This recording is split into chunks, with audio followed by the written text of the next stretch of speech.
Assalamualaikum warahmatullahi wabarakatuh. Waalaikumsalam warahmatullahi wabarakatuh. Alhamdulillah wassalatu wassalamu ala sayyidina Rasulillah sayyidina wa maulana Muhammad ibn Abdullah wa ala alihi wa sahbihi wa mawalah.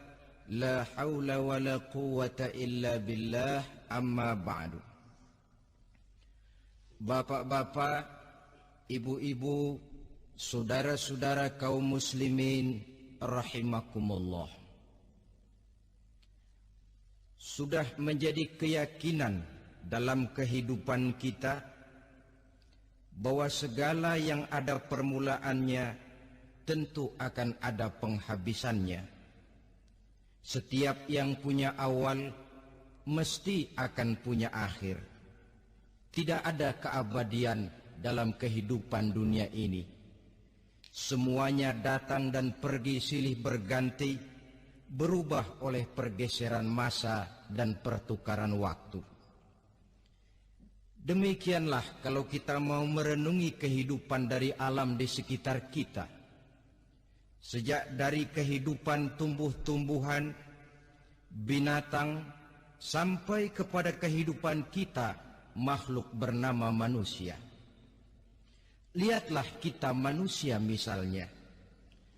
Dimulai sejak kita terlahir ke alam ini, keluar dari alam rahim ibu, menjadi bayi yang merah tidak berdaya, untuk kemudian berangsur meningkat menjadi anak-anak. Dari kehidupan anak-anak berubah lagi kita menjadi remaja dengan segala keceriaan dan kelincahannya, dan dari masa remaja naik lagi kita memasuki usia dewasa, untuk kemudian berangsur memasuki hari tua. Lalu setelah kita memasuki hari tua, sehari, seminggu, sebulan, setahun, sampailah kita kepada batas waktu yang telah ditentukan oleh Allah, yang dinamakan ajal, dan bertemulah kita dengan yang disebut maut. Ini merupakan kepastian dalam kehidupan. Kalau saja kita mau merenung perubahan-perubahan yang terjadi pada diri kita, seharusnya membuat kita insaf dan sadar. Dikala remaja kita begitu lincah, punya rambut yang hitam ikal berderai, punya lesung di pipit, punya senyum yang indah menawan setiap orang yang melihat, punya kulit yang kencang dan bersih. Manakala kita memasuki hari tua, perubahan frontal pun terjadi.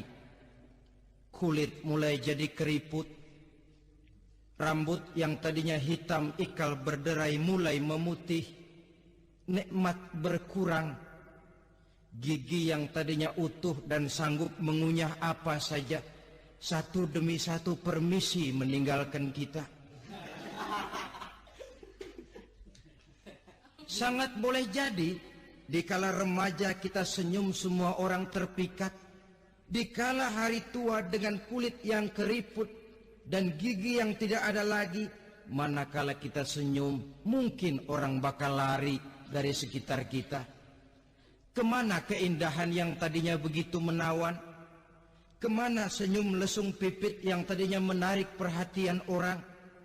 Pergi meninggalkan kita, berubah oleh pergeseran masa dan pertukaran waktu. Nah, bila maut datang menjemput kita, selesailah kehidupan sampai di situ? Ternyata belum. Kalau lahir merupakan perpindahan hidup dari alam rahim ke alam dunia, maka mati hakikatnya merupakan perpindahan hidup dari alam dunia ini ke alam kehidupan yang berikutnya yang dinamakan dengan alam barzah. Andai kata hidup cuma sekali, secara moral kita sanggup berkata, alangkah tidak adilnya Tuhan. Kenapa? Dalam kehidupan ini kan aneka ragam terjadi. Ada orang yang zolim, ada orang yang dizolimi.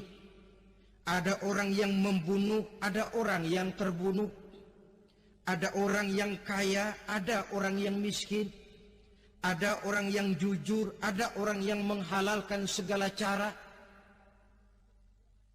Sehingga banyak ketidakadilan yang terlepas daripada pengadilan dunia. Lalu orang pun bilang, di dunia ini katanya banyak pengadilan tapi sulit keadilan. Di dunia ini mudah mencari pengadilan tapi sulit untuk mencari ketidakadilan. Andai kata hidup cuma sekali, tidak akan ada hidup sesudah hidup yang sekarang ini. Bagaimanakah nasib mereka yang lepas dari pengadilan dunia ini? Alangkah tidak adilnya Allah, andai kata tidak ada kehidupan sesudah hidup yang sekarang. Tentulah akan terjadi di mana orang menghalalkan segala macam cara untuk mencapai tujuan. Yang penting kan saya kaya, yang penting kan saya punya jabatan dan kedudukan tinggi. Kalau perlu jilat atas, jilat atas. Kalau perlu sikut kiri kanan, sikut kiri kanan. Kalau perlu injak bawah, injak yang bawah. Ini prinsip daripada orang-orang komunis. Dan pantas karena mereka tidak percaya kepada kiamat. Pantas karena mereka tidak percaya akan adanya kehidupan sesudah hidup yang sekarang ini. Maka saya menghimbau kepada seluruhnya, kita sudah kadung menyepakati negara ini berdasarkan Pancasila. Kita sudah kadung konsensus bahwa PKI dengan seluruh ajarannya tidak punya hak hidup di bumi Pancasila yang kita cintai ini. Maka salah satu ajaran PKI tujuan menghalalkan cara. Kita orang Indonesia yang berbudi pekerti luhur, yang punya nilai budaya tinggi, janganlah sampai mencaci PKI, membubarkan PKI, mengutukkan PKI, tapi dalam kehidupan sehari-hari prakteknya prinsip komunis kita pakai. Apa itu? Tujuan menghalalkan cara. Asal sudah tujuan tercapai, cara apapun saja halal. Itu pandangan hidup orang yang tidak percaya kepada adanya hari akhirat. Sebagai muslim yang yakin akhirat ada, kiamat pasti akan datang. Hidup tidak cuma sekali. Maka kalau kita zalim, kalau kita berbuat aniaya, kalau kita melakukan korupsi, kalau kita merugikan orang lain, boleh jadi kita terlepas daripada pengadilan dunia. Tapi ingatlah, kita tidak akan pernah lepas dari pengadilan Allah. Pengadilan Qadhi Rabbul Jalil, di mana kita akan diadili dengan seadil-adilnya. Dan tidak satu perbuatan yang bersifat salah, yang bagaimanapun kecilnya, yang akan lepas dari pengadilan di akhirat itu nanti. Pantas saja kalau satu hari malaikat Jibril datang menasihati Rasulullah sallallahu alaihi wasallam, yang artinya juga menasihati kita semua. Apa kata malaikat Jibril kepada baginda Nabi? Ya Muhammad, ish ma syi'ta fa innaka mayyitun. Hai Muhammad, hiduplah semau kamu, tapi jangan lupa kamu pasti akan mati. Kalau memang dilarang tidak terlarang, dicegah tidak tercegah, kamu mau melaksanakan hidup menurut maumu sendiri, persilahkan, hiduplah menurut mau dan gayamu. Tapi jangan lupa, fa innaka mayyitun, satu saat kau pasti bakal mati. Dan mati itu bukan akhir dari segalanya. Dia babak baru bagi kehidupan selanjutnya. Silakan hidup menurut maumu, tapi jangan lupa kau pasti akan mati. Wa'mal ma syi'ta fa innaka majziyun bih. Kerjakan apa saja yang kamu mau. Kalau kau mau menghalalkan segala macam cara, persilahkan halalkan segala macam cara. Tapi jangan lupa kau akan mendapat balasan dari seluruh amal perbuatanmu. Wa ahbib ma syi'ta fa innaka mufariquhu. Dan cintailah apa saja yang mau kau cintai. Kau cintai anak istrimu, silahkan. Kau cintai harta bendamu, tafadhal. Kau cintai tanah airmu, kau cintai pangkat dan jabatanmu, persilahkan. Tapi jangan lupa, fa innaka mufariquhu. Kau pasti akan berpisah dan akan meninggalkan segala yang kau cintai itu. Apa artinya ini buat kita? Ternyata sesudah maut datang menjemput kita, ada kehidupan sesudah hidup yang sekarang ini. Ini yang mendorong kita untuk dalam kehidupan di dunia ini tidak melakukan prinsip saenake dhewe, semaunya sendiri saja, asal perut kenyang, asal pangkat tinggi, asal harta dapat. Masa bodoh dengan merugikan orang lain, masa bodoh dengan menipu orang lain. Iku jenenge saenake dhewe. Muslim tidak diajarkan. Ingat manusia, setelah kau mati, setelah kiamat datang, kau akan dibangkitkan, kau akan dimintakan pertanggungan jawab tentang kehidupan yang sekarang ini. Saudara hadirin, oleh sebab itu kalau kita bicara soal kiamat, soal akhirat, ini memang masalah yang gaib, yang sepenuhnya tidak bisa dicernakan dengan kemampuan penalaran intelektual. Dasar di dalam membicarakan ini tidak lain adalah iman kita kepada Allah Subhanahu wa ta'ala. Bukan cuma zaman sekarang, dari zamannya Nabi. Orang itu kalau sudah bicara kiamat, bicara akhirat, ada yang ragu-ragu, ada yang menolak sama sekali. Bukan dari zaman sekarang, dari zaman dulu. Pernah kok satu saat Rasulullah itu dakwah menceritakan, saudara-saudara, akan terjadi kiamat di mana Allah akan membangkitkan manusia dari kuburnya untuk memintakan pertanggungan jawab.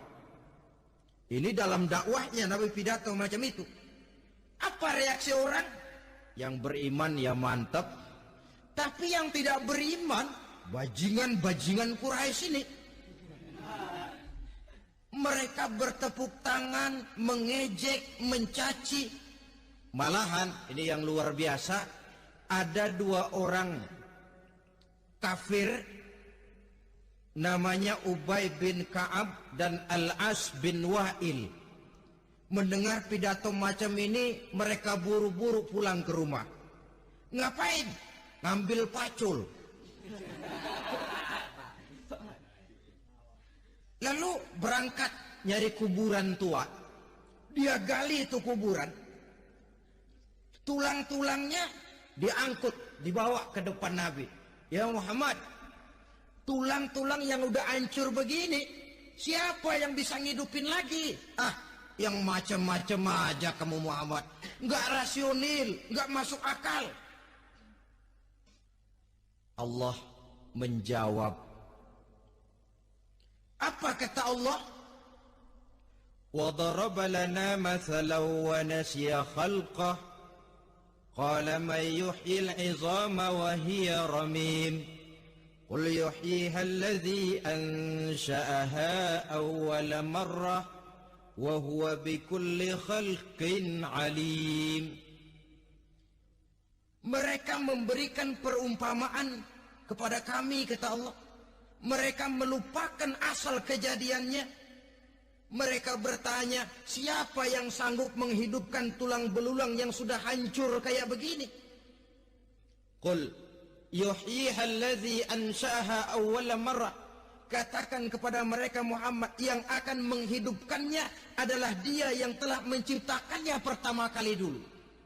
Kalau Dia sanggup menciptakan, Dia tentu lebih sanggup lagi untuk mengembalikan reproduksi ciptaan itu sebagaimana semula.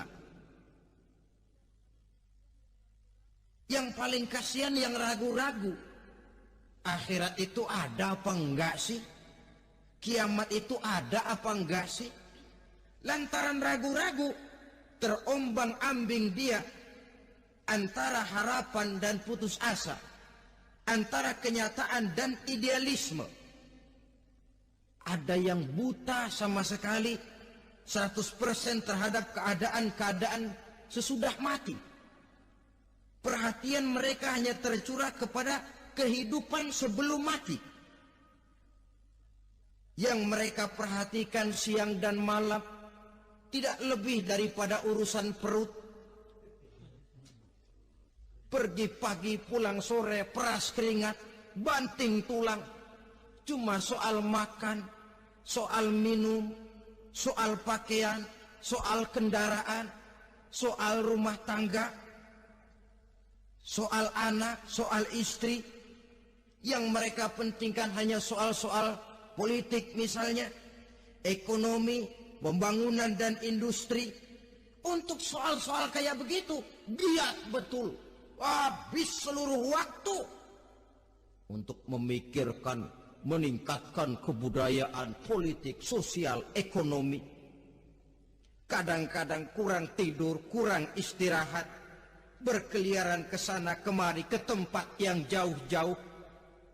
Sampai-sampai kadang-kadang terkena stres, penyakit darah tinggi, ginjal, lever, untuk memikirkan hal-hal yang semata-mata karena dunia saja. Lantas boleh jadi mereka mendapatkan kekayaan yang berlimpah ruah, mendapatkan kedudukan yang tinggi, nama yang semerbak, dikenal orang di barat dan di timur, di utara dan di selatan. Tetapi alangkah kecewanya mereka jikalau datang ajal menjemput nyawa, mati mereka meninggalkan harta yang banyak, nama yang masyhur. Mereka disebut dengan jasa-jasanya. Radio memberitakan, TV menyiarkan, koran-koran memuat. Bahkan nama mereka kadang-kadang dikenang 2-3 tahun setelah wafatnya. Tetapi dalam pada itu, roh mereka merintih, mengeluh, menderita, karena dilemparkan oleh Allah ke tempat-tempat yang kotor. Penyesalan yang sudah tidak akan ada gunanya lagi. Saudara-saudara kaum muslimin rahimakumullah. Oleh karena itu, kehidupan akhirat bukanlah dongeng dan takhayul, bukan khurafat dan hayalan. Kehidupan akhirat, hari kiamat adalah kebenaran dan kepastian. Dalam surah Al-Hajj ayat ke-7, Allah Subhanahu wa taala menyatakan, wa anna as-sa'ata atiyatun la raiba fiha wa anna Allah yab'atsu man fil qubur. Dan bahwasanya kiamat itu sesungguhnya adalah sesuatu yang pasti dan tidak ada keraguan-raguan lagi di dalamnya. Dan bahwasanya Allah sungguh-sungguh akan membangkitkan manusia dari kuburnya masing-masing. Nah, kalau kita sudah yakin kiamat sesuatu yang pasti adanya, akhirat sesuatu yang pasti adanya, dari mana pembicaraan tentang kiamat ini kita mulai? Tentu dari diri kita. Marilah kita mencoba melihat proses perjalanan hidup ini sampai kita memasuki kiamat. Hadirin, tidak ada makhluk secantik manusia. Tidak percaya pernah ke Ragunan? Nah, Saudara masuk ke kebun binatang. Segala macam makhluk ada di situ. Ratusan macam jenis binatang. Bandingkan dengan saudara, kira-kira cakep mana?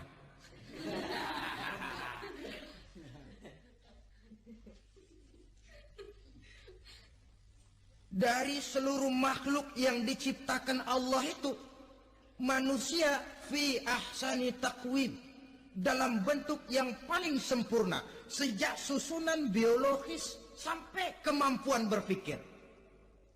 Biologis kita ya Allah, diciptakan kita begini rupa. Diberikan 2 kaki untuk berjalan, 2 tangan untuk bekerja. Diberikan 2 mata, dua-duanya di depan. Pernah saudara mikir kalau mata kita yang satu di depan, yang satu di belakang? Rasanya nggak laku kacamata itu.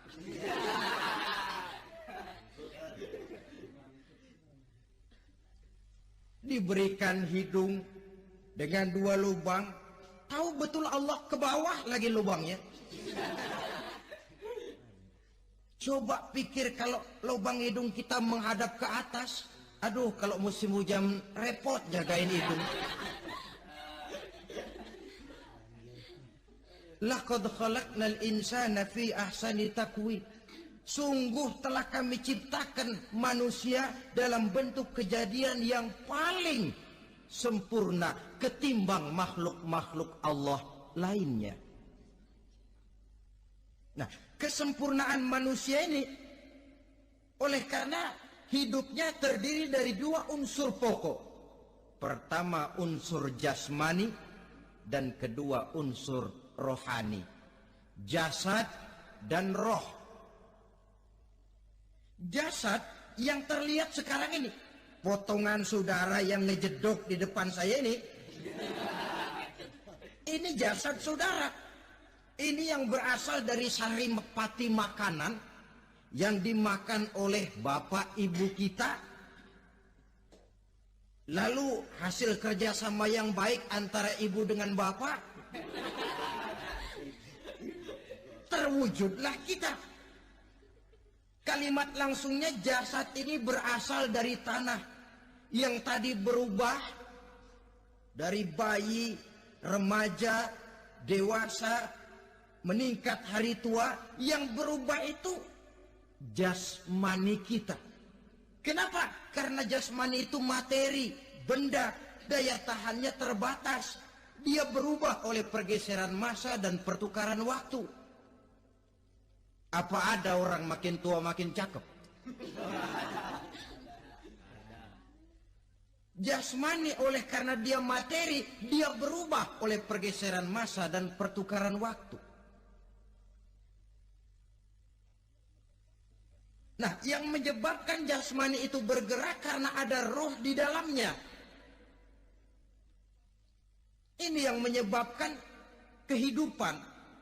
Ini yang menjadi sumber kehidupan, pusat kesadaran dan pengertian dalam kehidupan manusia. Tanpa roh dalam diri kita, maka jasad kita pernah lihat orang mati. Itu kalau orang mati, coba perhatikan. Apanya yang kurang? Kupingnya masih ada, tapi sudah tidak sanggup mendengar. Matanya masih lengkap, tapi tidak mampu melihat. Jangankan melihat, terbuka saja tidak. Mulutnya masih ada, tapi sudah tidak bicara lagi. Telinganya cukup, tapi sudah tidak sanggup mendengar. Kakinya lengkap, tapi tidak mampu lagi berjalan. Apa penyebabnya itu? Ternyata jasmani kita, jasad ini manakala sudah ditinggalkan oleh ruh, dia tidak akan bisa berdaya apa-apa. Tidak mampu berjalan, tidak pula berbuat, tidak pula bekerja apapun saja. Saudara-saudara, dua-duanya punya kebutuhan. Jasmani ada kebutuhannya, rohani pun ada kebutuhannya. Jasmani yang jelas perlu makan, perlu minum, perlu tidur, perlu pakaian, dan sebagainya. Nah, Apabila saat berpisah datang, ajal sampai, berpisahlah roh dan jasad. Dan itulah yang dinamakan dengan maut. Jadi apa sih mati itu? Mati adalah berpisahnya roh dengan jasad. Sebab itu Islam sangat menganjurkan kita untuk banyak-banyak mengingat mati. Bagaimana caranya mengingat mati? Pertama, mati itu kan pasti. Kira-kira yang hadir di sini ada yang nggak mati nggak kira-kira? Semuanya bakal mati kan? Berani? Sekarang mau? Saudara, sebenarnya kalau kita merenung lebih jauh, orang itu tidak perlu takut mati. Walaupun tidak boleh terlalu berani menghadapi mati. Karena bagaimanapun takutnya kita kepada mati, toh dia pasti datang. Bagaimanapun beraninya kita mati, kalau belum ajal, ya tidak mati juga. Jadi muslim itu kan harus berani menghadapi hidup dan tidak takut menghadapi mati. Mati adalah sesuatu yang pasti. Muslim dianjurkan banyak-banyak mengingat mati dalam kehidupan. Caranya bagaimana? Pertama, berziarah nengokin teman yang sakit. Ya? Suka nengokin teman yang sakit enggak? Oh, itu pahalanya kata Nabi. Menengok orang yang sedang sakit lebih afdol daripada sholat sunnah 1000 rakaat. Apa pernah saudara sembahyang sunnah sampai 1000 rakaat? Nengokin orang sakit pahalanya lebih afdol daripada itu. Kenapa menengoki orang sakit mengingatkan kita kepada mati? Iya ya, ini teman saya yang kemarin seger banget, bercanda sama saya, ketawa sama-sama, sekarang terbaring tidak berdaya, hilang kemampuannya, hilang keceriaannya, sakit.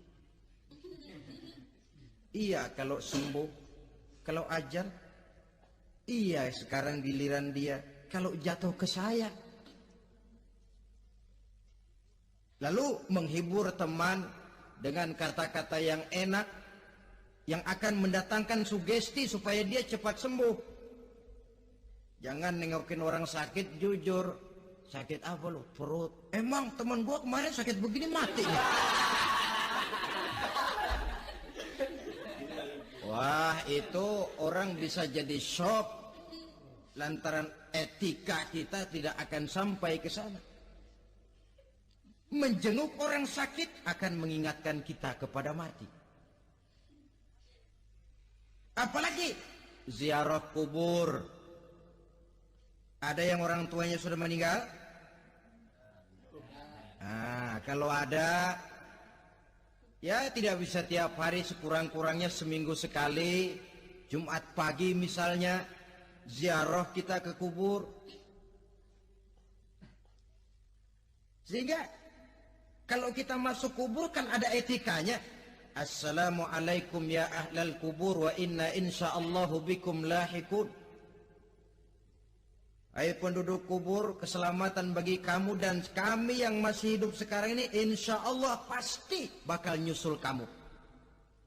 Iya, yang kemarin gagah benar sekarang terbaring tanpa daya. Ini unggukan kuburannya. Yang kemarin ada sekarang sudah tidak ada. Kemana dia?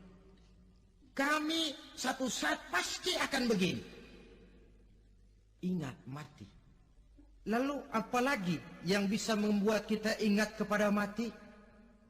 Mengawal jenazah. Bukankah sangat dianjurkan oleh agama? Bahkan kalau bisa sejak mengurusnya, memandikannya, mengkafankannya, menyolatkannya untuk kemudian mengantarnya ke kubur. Hari ini saya antar dia ke kubur, besok boleh jadi saya yang diantar orang. Hari ini saya solatkan dia, besok boleh jadi saya yang disolatkan orang. Hari ini saya masukkan dia ke liang lahat, besok mungkin giliran saya dimasukkan orang ke liang lahat. Ingat mati, tumbuh kesadaran. Lalu daya positifnya dalam kehidupan apa?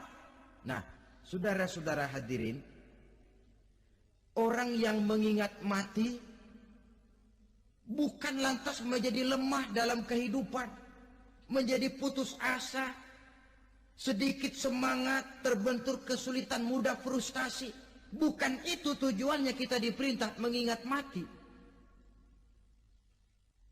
Jelasnya, Islam menganjurkan kita untuk mengingat mati guna maksud-maksud yang positif. Supaya orang lalu sadar, hidup ini cuma sebentar. Maka mumpung hidup, nah ini mumpung. Tapi mumpung yang baik. Mumpung hidup, maka hidup yang singkat ini harus saya pergunakan dengan sebaik-baiknya. Melakukan kebajikan yang sebanyak-banyaknya. Menjauhkan rasa malas. Menunggu keajaiban yang datang dari langit. Berleha-leha, bermain-main. Sementara maut kalau dia datang tidak pernah main-main. Pantas kalau seorang penyair bernama Syauqi memesankan, tazawwad bittaqwa fa innaka la tadri iza hanna al-lailu hal ta'ishu ila al-fajri kam min sahihin mata min ghairi illatin wa kam min alilin 'asha hinan min ad-dahri. Persiapkan dirimu dengan takwa, sebab kamu tidak tahu apabila malam datang kamu masih bisa hidup apa enggak besok pagi. Apa ada jaminan saudara yang kumpul di depan saya malam ini besok masih bisa hidup? Tidak. Ada jaminan? Tidak ada sama sekali. Kam min sahihin mata min ghairi illatin. Berapa banyak orang sehat mati enggak pakai sakit lagi. Sebabnya kadang-kadang ringan saja. Ada yang cuma jatuh di kamar mandi mati. Ada yang cuma ketiban pensil. Iya, kalau ketiban pensil 3 peti masa enggak mati. Ta'addadatil asbab wal maut wahid. Sebabnya boleh jadi macam-macam, tapi mati satu juga, yaitu mati. Dia seperti kelapa yang terlalu tua jatuh ke bawah, yang kembang baru keluar pun jatuh ke bawah. Itulah mati. Dia datang menjemput yang bayi, dia datang mengambil yang anak-anak, dia datang juga kepada yang remaja, kepada yang dewasa, kepada yang tua sekalipun. Jangan yang remaja lalu berpikir, gua rasanya mau masih jauh banget sama mati. Ini sesuatu yang pasti yang kita tidak pernah diberitahu kapannya. Kalau dikasih tahu kapannya kan kita bisa, umpama malaikat maut datang ke rumah saya, saudara Zainuddin kau mati 80 tahun lagi. Wah, saya kan berhitung, masih lama, poya-poya aja dulu Tapi ini tidak pernah diberitahu kepada kita. Lantaran tidak diberitahu itulah kita perlu bersiap-siap dengan selalu mengingat-ingat mati yang mendorong kita untuk berbuat positif. Satu contoh peringatan mati yang mendatangkan positif pada peristiwa ketika turun perintah hijrah. Ketika di Mekah sudah terpepet turun perintah hijrah. Ini sahabat yang berangkat hijrah, jangan dikira semua bulat hati. Ada yang mikir, kalau saya hijrah berangkat dari Mekah ke Madinah, nanti di tengah jalan dicegat oleh kafir Quraisy lalu dibunuh, mati saya. Takut mati. Allah peringatkan, kullu nafsin za'iqatul maut.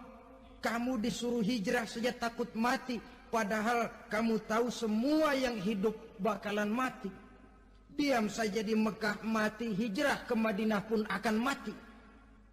Mendengar ayat ini, Sayyidina Umar bin Khattab seperti dibakar semangatnya. Kalau sebagian sahabat hijrah sembunyi-sembunyi, beliau mau hijrah itu malah bajingan Quraisy dikumpulkan dekat Ka'bah. Pidato, ya ma'syara Quraisy, dedengkot Quraisy, dengerin. Besok pagi yang namanya Umar bin Khattab mau hijrah dari Mekah ke Madinah. Siapa yang kepengen kepalanya berpisah dengan badannya, persilahkan cegat Umar di jalanan. Besok dengan tenang dia berangkat hijrah, gak ada yang berani nyegat. Tuh Quraisy juga barangkali mikir, gue ngapain nyegat penyakit. Begitu ingat mati, timbul semangat juang, timbul semangat berbuat. Ini ingat mati yang positif, bukan yang melemahkan semangat. Dah jangan kerja rajin-rajin dah, lu bakalan mati. Ini ingat mati yang salah pasang. Ingat mati seharusnya mendorong manusia untuk berbuat lebih tekun. Allah memberikan peringatan, Qul innal mauta alladhi tafiruna minhu fa innahu mulaqikum. Katakan, maut yang kamu akan melarikan diri daripadanya, yang kamu takuti benar dia pasti akan datang menjemput kamu.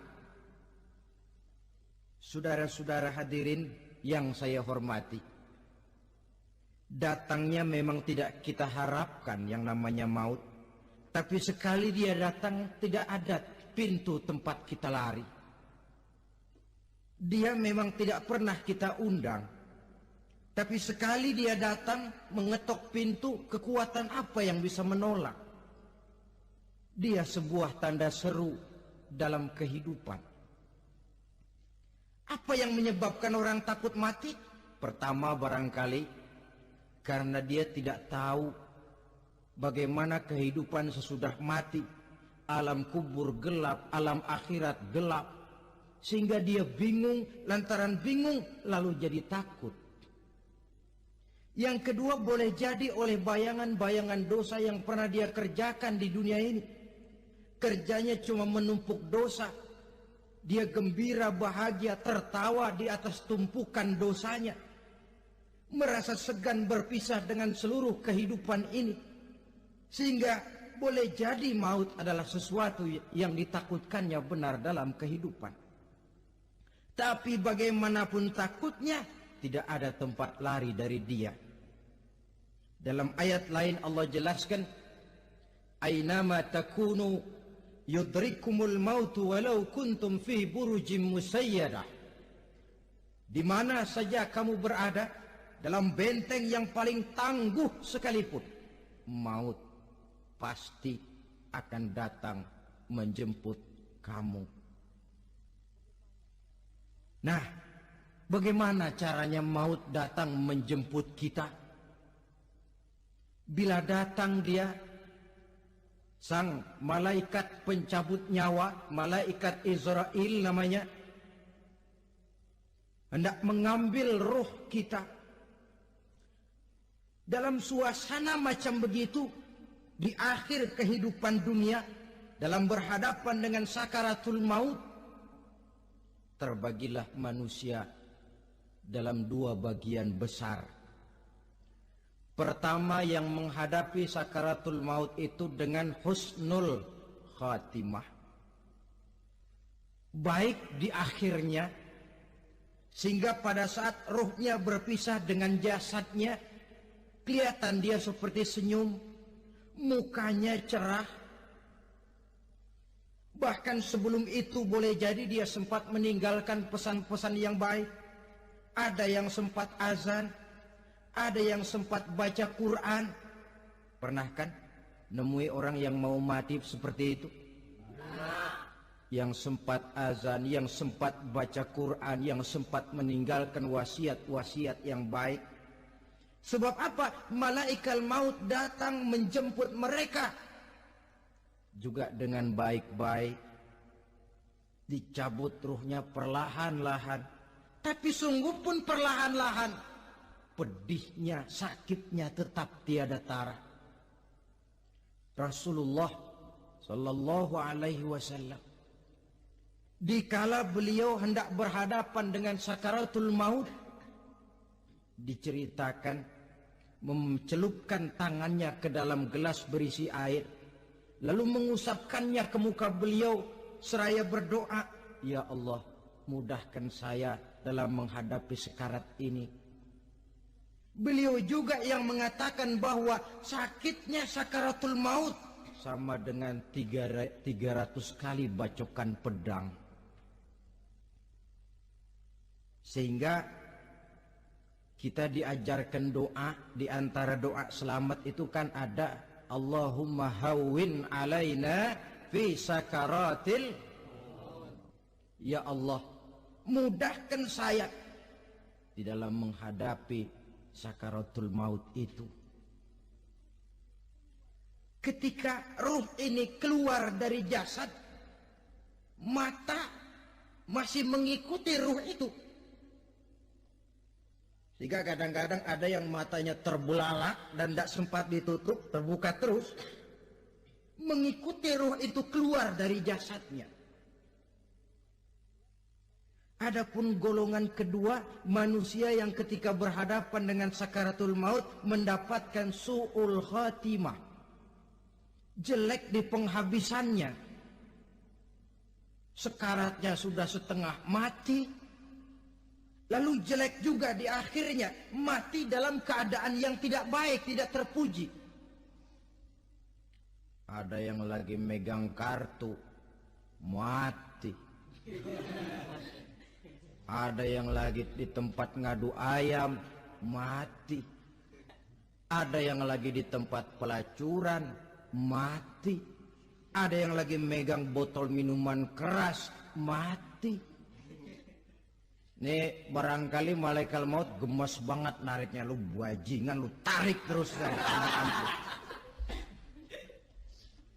Mati su'ul khatimah. Makanya bagus itu. Kadang-kadang di majelis-majelis taklim kan sering dibaca, Ya Allah biha, Ya Allah biha, Ya Allah bihusnil khatimah. Kan ada itu? Ada enggak? Saudara hadirin, mohon agar oleh Allah kita diberikan husnul khatimah, baik di saat ruh akan berpisah dengan jasad. Ini sesuatu yang pasti. Sang malaikat maut datang menjemput nyawa. Setelah ruh berpisah dari badan, maka tinggallah sang badan, ditangisi oleh semua yang kita tinggalkan.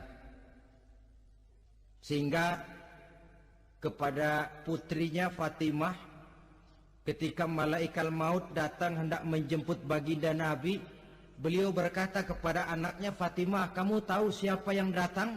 Saya tidak tahu, Bapak. Yang datang hadimul lazat. Itu dia yang menghancurkan seluruh kesenangan dunia. Wa qati'us syahwat, yang memisahkan kita dengan seluruh yang kita cintai. Dia malaikat maut, Pak. Manakala jasad sudah ditinggalkan oleh ruh, itulah yang dikerubungi orang. Anak menangis, istri menangis, orang tua bersedih, teman-teman merasa kehilangan, menangisi jasad. Diuruslah jasad kita, dimandikan sebagaimana mestinya, dikafankan dengan kain putih 3 lembar, itu yang hendak kita bawa kembali ke tempat asal kita. Pakaian sutra, jas yang mereknya Switzerland wool, kain yang Samarinda, sepatu yang Belly atau Beltoni, jam tangan yang Rolex, kendaraan yang serba mewah, tidak ada yang menyertai kita. Kain putih 3 lembar itu saja lagi. Demi setelah dikafankan, dibujurkan kita menghadap ke arah kiblat, orang banyak pun datang menyolatkan kita dengan 4 takbir. diiringi dengan doa, lalu upacara pelepasan, berangkat kita meninggalkan anak, istri, suami, kampung halaman, tanah air, bahkan alam dunia ini. Selamat tinggal alam dan seluruh isinya. Tinggallah yang tinggal. Saya akan kembali ke tempat asal dari mana saya datang untuk kembali mempertanggungjawabkan seluruh perbuatan saya dalam kehidupan ini. Manakala upacara pelepasan selesailah sudah, dimasukkan kita ke keranda jenazah, digotong orang, bismillah wa ala millati rasulillah, dibawa ke tempat peristirahatan terakhir katanya. Padahal dulu kalau mau kita istirahat, ke villa lah kita, ke Bali lah kita, ke Hong Kong lah kita, ke tempat-tempat tamasya yang indah. Oh, rupanya akan sampai juga perjalanan menuju tempat peristirahatan terakhir yang luasnya tidak akan lebih dari 2 kali 1 meter. Diusung orang kita, diantarkan orang banyak. Manakala sampai ke atas yang lahat, pengusung jenazah dibuka, diturunkan kita ke liang lahat, dibaringkan. Gumpalan tanah akan jadi bantal kita. Muka dibuka, dihadapkan ke arah kiblat. Setelah itu ditutup liang lahat kita dengan kayu. Masih belum kurang, diuruk dengan tanah. Yang menguruk orang-orang yang tadinya mencintai kita, menyayangi kita. Tapi ketika jasad sudah ditinggalkan ruh, habis rupanya cintanya. Coba jasad kalau sudah ditinggalkan ruh, 3 hari aja di rumah, serem. Ya mayit, siapa yang betah nemenin mayit?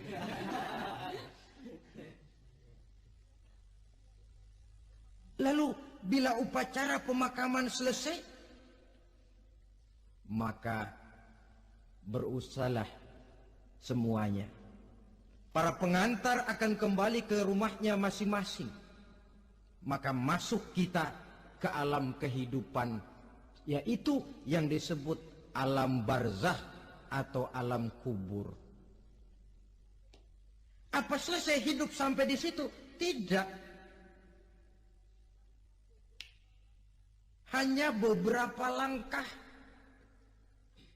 setelah yang mengantar kita pulang, diriwayatkan dalam hadis Bukhari dan Muslim, bila seseorang sudah diletakkan di kuburnya, lalu yang mengantar kembali pulang, maka roh si mayit akan dapat mendengar bunyi terompah orang yang pulang itu. Bunyi terompahnya terdengar. Datang 2 malaikat menanyakan dia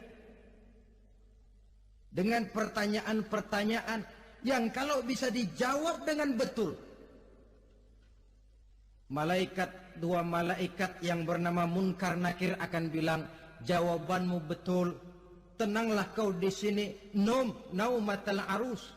Tidurlah kau di sini seperti tidurnya pengantin. Orang yang baik-baik di alam kuburnya akan mendapat nikmat kubur. Sehingga masa penantian yang lama, sebab jangan lupa, kita masuk ke kubur itu kan menunggu sampai datangnya hari kiamat. Jadi kalau kiamat umpama masih 1000 tahun lagi, ya 1000 tahun kita menunggu. Orang yang baik-baik penantian di alam kubur, kata malaikat, naumatal arus. Tidurlah kamu seperti tidurnya pengantin. Bagaimana sih tidurnya pengantin? Nggak berasa. Iya, kata anak sekarang, endah aja udah. Begitu mendusin pagi, kata lakinya, malam sebentar bener ya Neng. Sebentar betul katanya malam. Ya tentu saja tidak terasa. Kenapa? Dia tidak pernah memikirkan waktu. Terbawa oleh kenikmatan dan kelezatan yang dirasakannya dalam kehidupan. Tapi orang kafir, orang yang dosanya bertumpuk, tidak sanggup menjawab pertanyaan dua orang malaikat, maka dia akan mendapat azab di alam kuburnya terus menerus siang dan malam sampai datangnya hari kiamat. Ibarat maling ayam ketangkep, belum masuk pengadilan udah digebugin duluan. Kan begitu kan? Ada maling ayam nggak di sini? Nah, itu yang nyaut tadi pengalaman itu.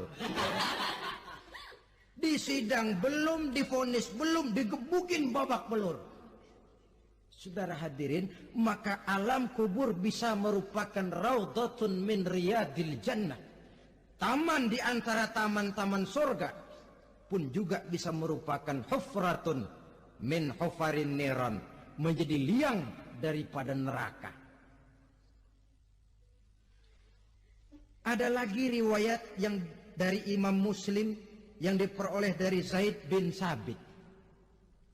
Zaid bin Sabit cerita, satu hari kami bersama Rasulullah sallallahu alaihi wasallam berada dalam kebun kepunyaan Bani Najjar. Rasulullah sedang duduk di atas keledai. Tiba-tiba entah bagaimana itu keledai terkejut, kaget, berontak, hampir Rasulullah jatuh.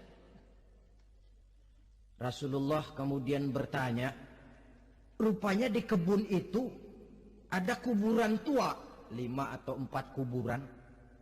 Rasulullah lalu bertanya, saudara-saudara ada yang tahu nggak ini kuburan siapa? Nggak ada ya Rasulullah. Memang kenapa?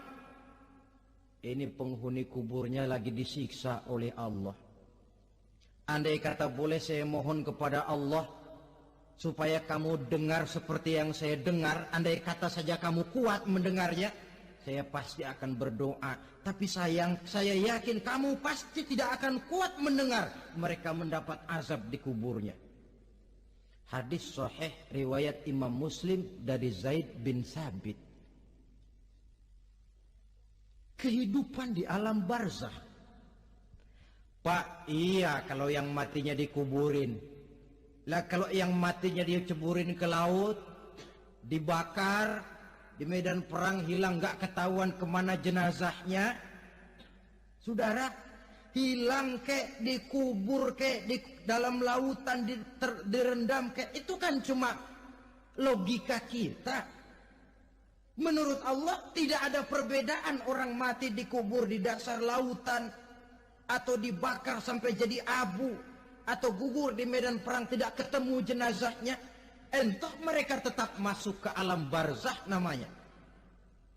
Jasad boleh hancur, tapi roh sebagai sumber kehidupan, pusat kesadaran dan pengertian, dia tetap ada, mengalami kebahagiaan dan kegembiraan, atau mengalami kepedihan dan penderitaan, bergantung kepada amalan yang kita lakukan dalam kehidupan di dunia ini. Maka dalam Yasin tadi kan jelas, qul yuhyiha alladzi ansha'aha awwala marrah, yang menghidupkan mereka yang dikubur di dasar lautan, mereka yang dibakar sampai jadi abu, yang akan menghidupkan ialah Allah yang menciptakan mereka dulu pertama kalinya. Jadi kalau sudah ada aslinya, ya tentu tidak perlu contoh lagi, akan sangat mudah membuatnya. Orang tua kita, keluarga kita yang sudah berpulang, mereka di alam barzakh sekarang ini bisa mendapat nikmat kubur, bisa mendapat azab kubur, bergantung amalan mereka dalam kehidupan di dunia ini. Dalam Musnad Imam Ahmad dan Sahih Abi Hatim malah ada tambahan riwayat. Orang yang banyak kebajikannya di dunia, amalannya akan datang menemani dia. Sholatnya dekat kepalanya, puasa sebelah kanan, zakat sebelah kiri, menghibur dia. Malahan dikatakan berbentuk orang yang cantik menemani dia di alam kuburnya. Aneh, dia tanya, man anta lam ara fid dunya ajmal minka. Siapa kamu? Di dunia ini belum pernah saya melihat orang secantik kamu. Dia jawab, ana amaluka soleh. Saya adalah amalmu yang soleh yang kau kerjakan waktu di dunia. Saya sekarang diperintahkan untuk menemani kamu di sini. Alhamdulillah. Sedangkan amalnya yang jahat akan datang dalam bentuk yang menyeramkan menemani dia di sana. Bayangin deh, di kuburan ditemenin yang serem-serem.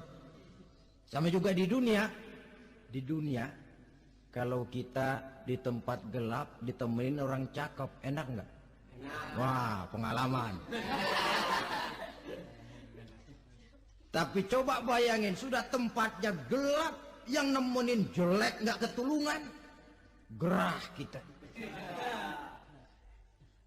Nah, saudara hadirin yang saya hormati, lalu bagaimana tempat arwah-arwah yang sudah kembali menghadap Allah yang disebut mustaqarrul arwah itu? Macam-macam tingkatannya sesuai dengan profesi dan amalannya waktu di dunia. Ada roh-roh itu yang setelah pisah dengan jasad, artinya mati, ditempatkan di tempat yang disebut a'la iliyin, tempat yang tertinggi.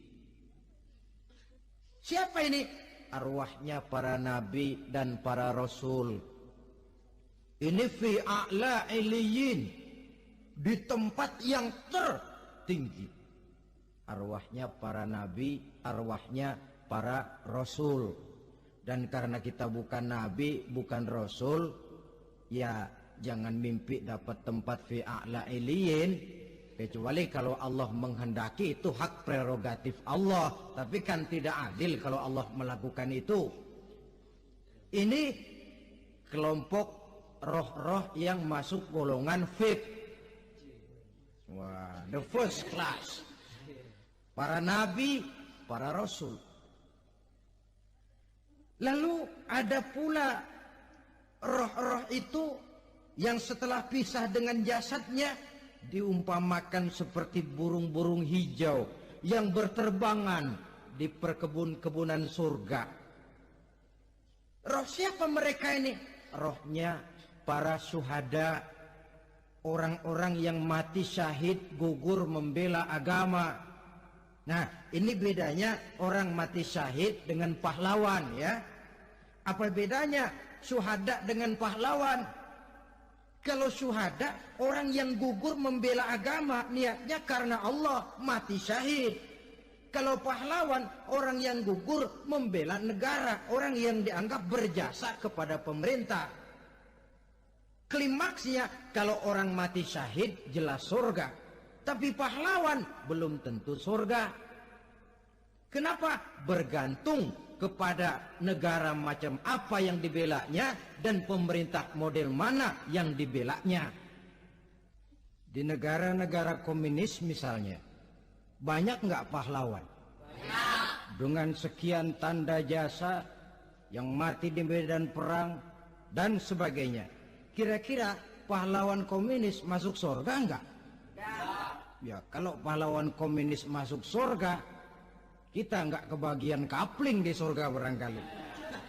Inilah bedanya pahlawan dengan orang mati syahid. Kemudian ada pula roh itu yang tertahan di pintu surga. Tertahan di pintu surga. Ini seperti tadi, orang yang mati syahid tapi masih ada kaitan di dunia. Rasulullah pernah ditanya orang, ya Rasul, kalau saya maju ke medan perang bela agama, mati syahid, apa saya masuk surga? Iya, masuk surga. Kecuali kata Nabi, kalau masih punya utang. Nah, tertahan di pintu surga.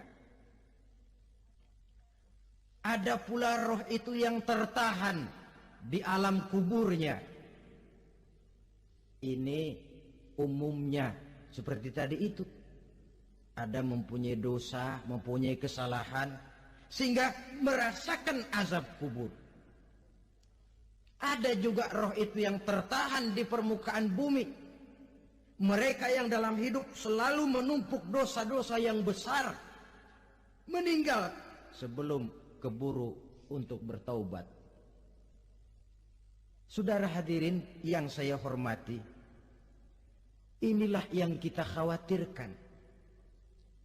Sebab jikalau pada saat roh sudah datang, jikalau saatnya roh datang berpisah dengan jasad, menemukan sakaratul maut, saat itu taubat sudah tidak akan ada gunanya lagi. Masuk ke alam kubur, mendapat azab kubur, sampai datangnya hari kiamat. Berapa lama di alam kubur ini? Menunggulah kita sampai datang saatnya kiamat. Nah, saudara-saudara, apa tanda-tanda hari kiamat? Kapan dia akan datang? Bagaimana hal ihwal manusia pada saat terjadi kiamat? Bagaimana alam ini? Bagaimana perhitungan di padang mahsyar? Insya Allah akan saya ungkapkan pada bagian kedua dari ceramah ini. Insya Allah kita akan lanjutkan pembicaraan ini sampai kepada terminal paling akhir, surga dan neraka. Inilah saja pertemuan kita pada kesempatan kali ini. Terima kasih banyak atas segala perhatian. Mohon maaf atas segala kekurangan. Wabillahi taufiq wal hidayah. Wassalamualaikum warahmatullahi wabarakatuh. Waalaikumsalam warahmatullahi wabarakatuh.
Assalamualaikum warahmatullahi wabarakatuh.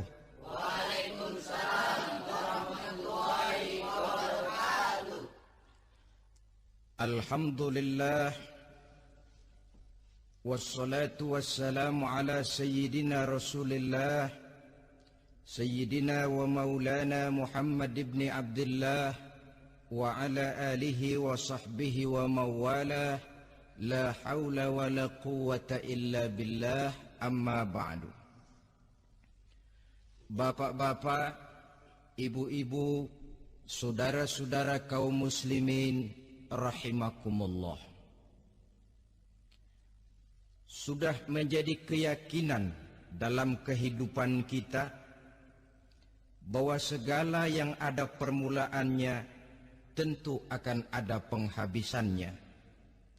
Setiap yang punya awal mesti akan punya akhir. Tidak ada keabadian dalam kehidupan dunia ini.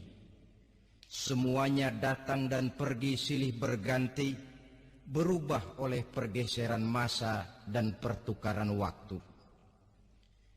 Demikianlah kalau kita mau merenungi kehidupan dari alam di sekitar kita.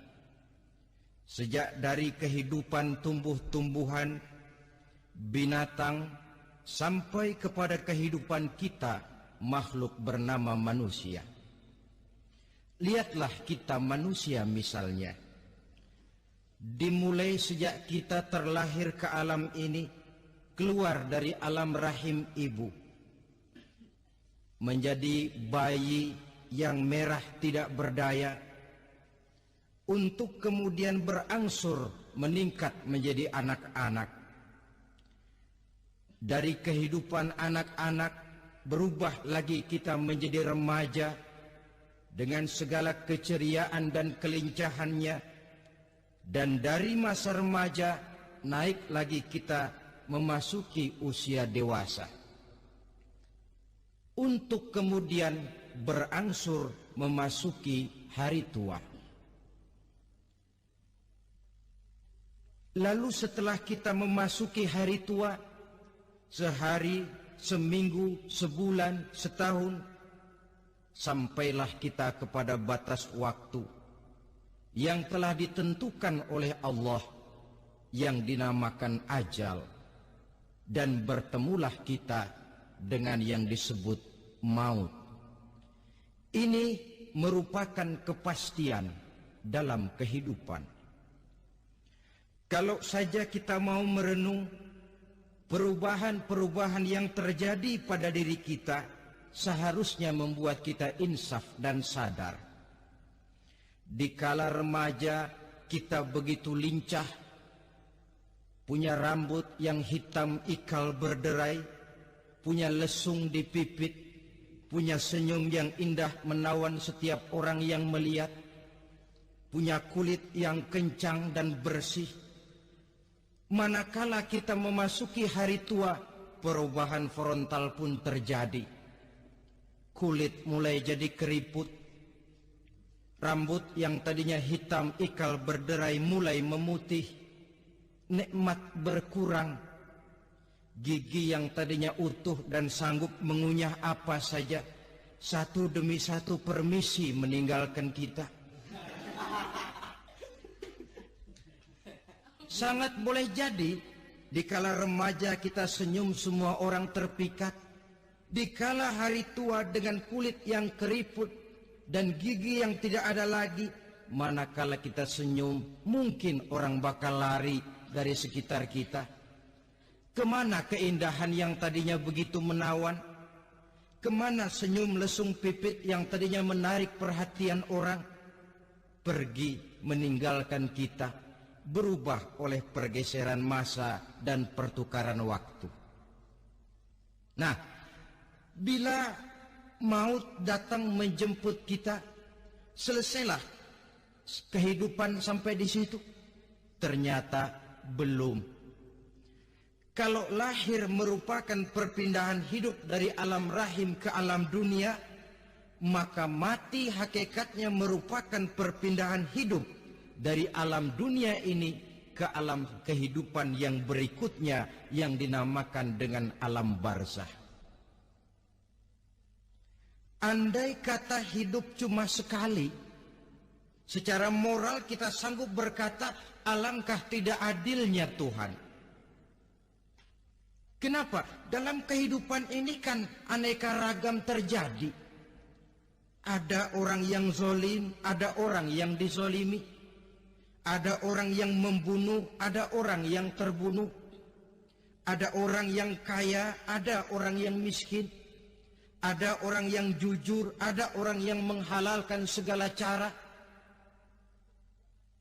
Sehingga banyak ketidakadilan yang terlepas daripada pengadilan dunia.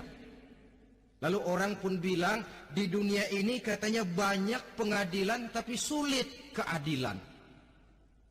Di dunia ini mudah mencari pengadilan tapi sulit untuk mencari ketidakadilan. Andai kata hidup cuma sekali, tidak akan ada hidup sesudah hidup yang sekarang ini. Bagaimanakah nasib mereka yang lepas dari pengadilan dunia ini? Alangkah tidak adilnya Allah, andai kata tidak ada kehidupan sesudah hidup yang sekarang. Tentulah akan terjadi di mana orang menghalalkan segala macam cara untuk mencapai tujuan.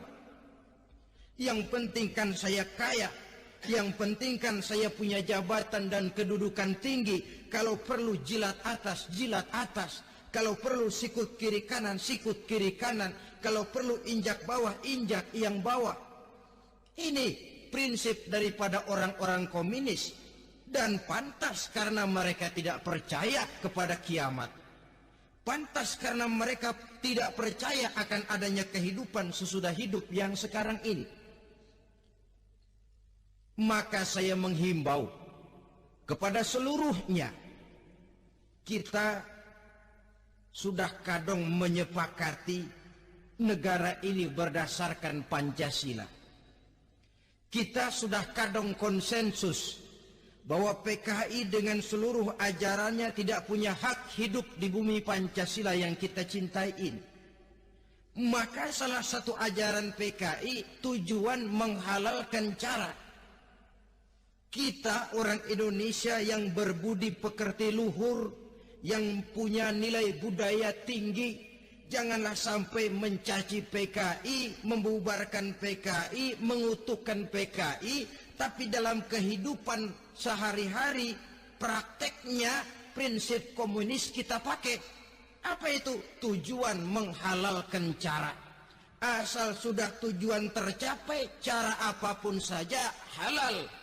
Itu pandangan hidup orang yang tidak percaya kepada adanya hari akhirat. Sebagai muslim yang yakin akhirat ada, kiamat pasti akan datang. Hidup tidak cuma sekali. Maka kalau kita zalim, kalau kita berbuat aniaya, kalau kita melakukan korupsi, kalau kita merugikan orang lain, boleh jadi kita terlepas daripada pengadilan dunia. Tapi ingatlah, kita tidak akan pernah lepas dari pengadilan Allah. Pengadilan Qadhi Rabbul Jalil, di mana kita akan diadili dengan seadil-adilnya. Dan tidak satu perbuatan yang bersifat salah, yang bagaimanapun kecilnya, yang akan lepas dari pengadilan di akhirat itu nanti. Pantas saja kalau satu hari malaikat Jibril datang menasehati Rasulullah sallallahu alaihi wasallam, yang artinya juga menasehati kita semua. Apa kata malaikat Jibril kepada baginda Nabi? Ya Muhammad, ish ma syi'ta fa innaka mayyitun. Hai Muhammad, hiduplah semau kamu, tapi jangan lupa kamu pasti akan mati. Kalau memang dilarang tidak terlarang, dicegah tidak tercegah, kamu mau melaksanakan hidup menurut maumu sendiri, persilakan, hiduplah menurut mau dan gayamu. Tapi jangan lupa, fa innaka mayyitun, satu saat kau pasti bakal mati. Dan mati itu bukan akhir dari segalanya. Dia babak baru bagi kehidupan selanjutnya.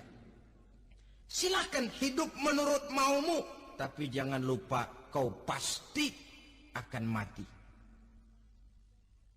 Wa'mal ma syi'ta fa innaka majziyun bih. Kerjakan apa saja yang kamu mau. Kalau kau mau menghalalkan segala macam cara, persilahkan halalkan segala macam cara. Tapi jangan lupa kau akan mendapat balasan dari seluruh amal perbuatanmu. Wa ahbib ma syi'ta fa innaka mufariquhu. Dan cintailah apa saja yang mau kau cintai. Kau cintai anak istrimu, silahkan.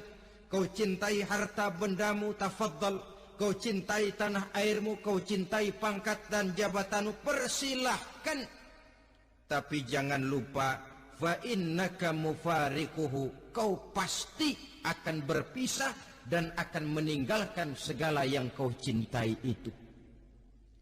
Apa artinya ini buat kita?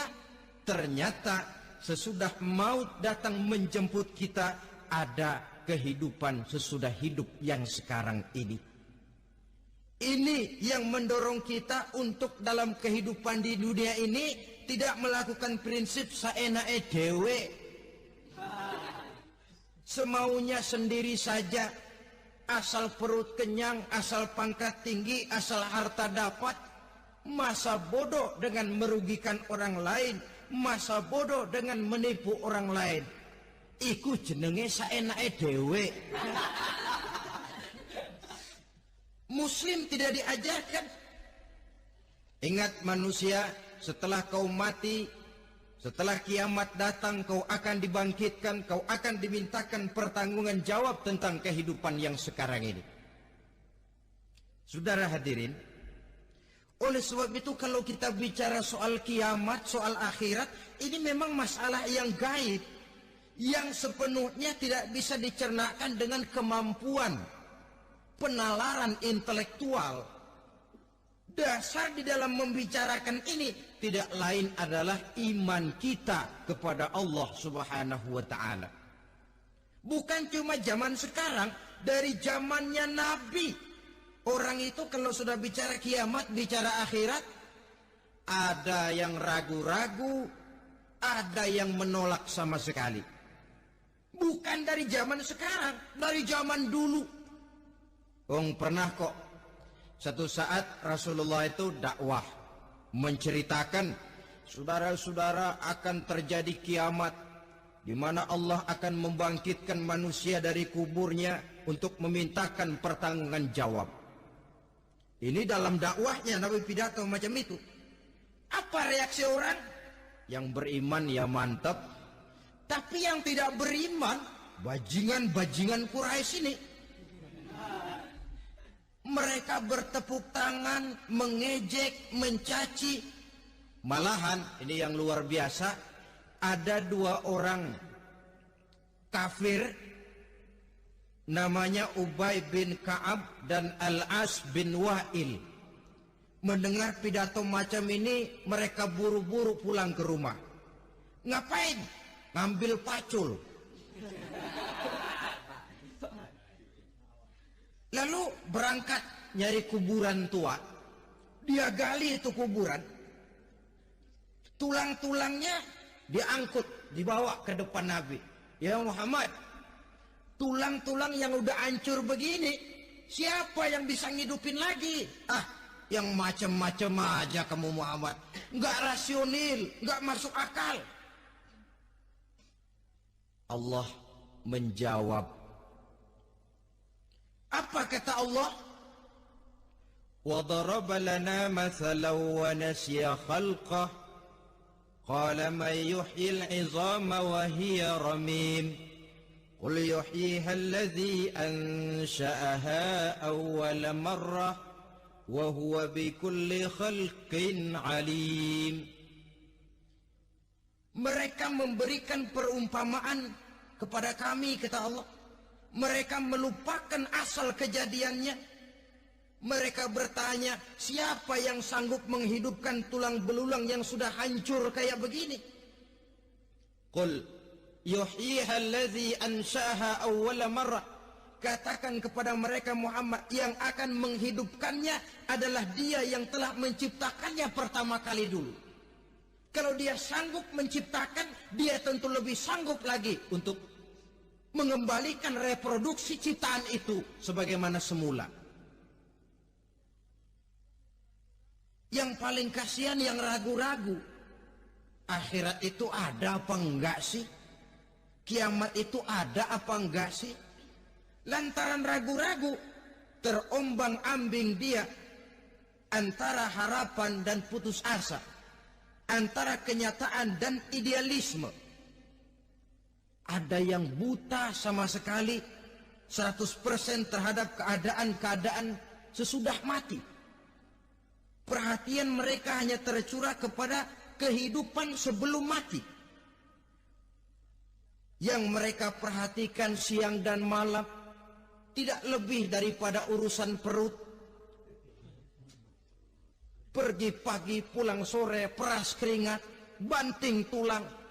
Cuma soal makan, soal minum, soal pakaian, soal kendaraan, soal rumah tangga, soal anak, soal istri. Yang mereka pentingkan hanya soal-soal politik misalnya, ekonomi, pembangunan dan industri. Untuk soal-soal kayak begitu, giat betul. Habis seluruh waktu untuk memikirkan, meningkatkan kebudayaan, politik, sosial, ekonomi. Kadang-kadang kurang tidur, kurang istirahat, berkeliaran ke sana kemari ke tempat yang jauh-jauh. Sampai-sampai kadang-kadang terkena stres, penyakit darah tinggi, ginjal, lever, untuk memikirkan hal-hal yang semata-mata karena dunia saja. Lantas boleh jadi mereka mendapatkan kekayaan yang berlimpah ruah, mendapatkan kedudukan yang tinggi, nama yang semerbak, dikenal orang di barat dan di timur, di utara dan di selatan. Tetapi alangkah kecewanya mereka jikalau datang ajal menjemput nyawa, mati mereka, meninggalkan harta yang banyak, nama yang masyhur. Mereka disebut dengan jasa-jasanya. Radio memberitakan, TV menyiarkan, koran-koran memuat. Bahkan nama mereka kadang-kadang dikenang 2-3 tahun setelah wafatnya. Tetapi dalam pada itu, roh mereka merintih, mengeluh, menderita, karena dilemparkan oleh Allah ke tempat-tempat yang kotor. Penyesalan yang sudah tidak akan ada gunanya lagi. Saudara-saudara kaum muslimin rahimakumullah.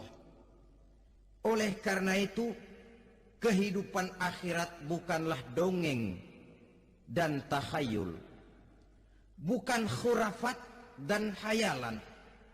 Kehidupan akhirat, hari kiamat adalah kebenaran dan kepastian. Dalam surah Al-Hajj ayat ke-7, Allah Subhanahu wa taala menyatakan, wa anna as-sa'ata atiyatun la raiba fiha wa anna Allah yab'atsu man fil qubur. Dan bahwasanya kiamat itu sesungguhnya adalah sesuatu yang pasti dan tidak ada keraguan-raguan lagi di dalamnya. Dan bahwasanya Allah sungguh-sungguh akan membangkitkan manusia dari kuburnya masing-masing. Nah, kalau kita sudah yakin kiamat sesuatu yang pasti adanya, akhirat sesuatu yang pasti adanya, dari mana pembicaraan tentang kiamat ini kita mulai? Tentu dari diri kita. Marilah kita mencoba melihat proses perjalanan hidup ini sampai kita memasuki kiamat. Hadirin, tidak ada makhluk secantik manusia. Tidak percaya, pernah keragunan? Nah, Saudara masuk ke kebun binatang.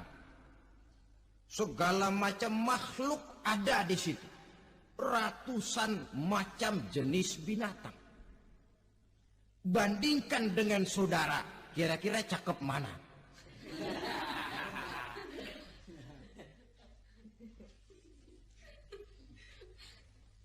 Dari seluruh makhluk yang diciptakan Allah itu, manusia fi ahsani taqwim, dalam bentuk yang paling sempurna, sejak susunan biologis sampai kemampuan berpikir.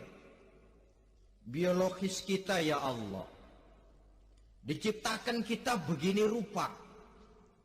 Diberikan 2 kaki untuk berjalan, 2 tangan untuk bekerja. Diberikan 2 mata, dua-duanya di depan. Pernah saudara mikir kalau mata kita yang satu di depan, yang satu di belakang?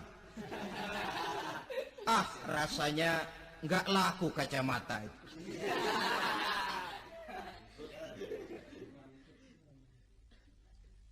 Diberikan hidung dengan 2 lubang. Tahu betul Allah ke bawah lagi lubangnya. Coba pikir kalau lubang hidung kita menghadap ke atas. Aduh, kalau musim hujan repot jagain hidung. Laqad khalaqnal insana fi ahsani taqwim.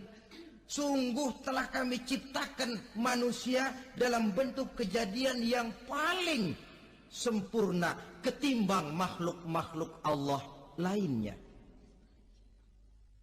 Nah, kesempurnaan manusia ini oleh karena hidupnya terdiri dari 2 unsur pokok. Pertama unsur jasmani dan kedua unsur rohani. Jasad dan roh.